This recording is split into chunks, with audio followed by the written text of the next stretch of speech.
xotin bo'lish mumkin va bir-biringizga yaqin inson bo'lish mumkin. Aytsam hayron qolasiz, lekin bu ikki munosabat orasida ulkan farq bor. Birinchisida siz majburiyatlarni bajarasiz. Ishlaysiz, kir yuvasiz, ovqat pishirasiz, uy tozalaysiz, bolalarni tarbiyalaysiz va juftingiz oldidagi burchingizni ado etasiz. Ko'pincha tezroq tugatib uyquga yotay degan xayolda. Eringiz ham ishlaydi.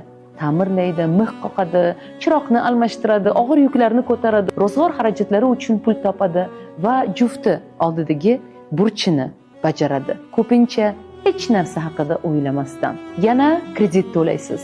Tog'da oilaviy dam olish va ta'tilni rejalashtirasiz. Ta'tilda esa aniqki ko'p oilalarda bir xil holat bo'ladi. Ovqat tayyorlash, bolalarga vaqt ajratish va charchoq va yana charchoq.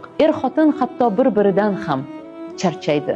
Shu sabab ularning har biri o'z hayotini majburiyatlardan tashqari shaxsiy qiziqishlarni topishga urinadi va bu hududga ikkinchisining kirishi man etiladi. Bir-biriga yaqin ikki inson ham xuddi shu ishlar bilan shug'ullanadi. Kir yuvadi, ovqat pishiradi, uyni ta'mirlaydi, bolalarni tarbiyalaydi. Ularning birgina farqi majburiyatlardan tashqari bo'sh vaqtini bir-biriga sarflashidir.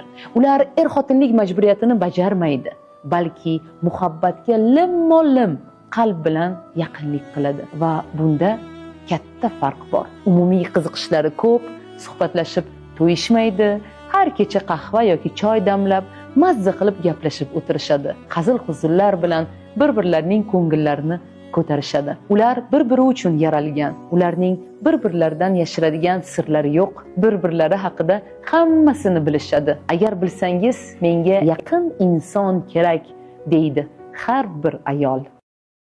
Likey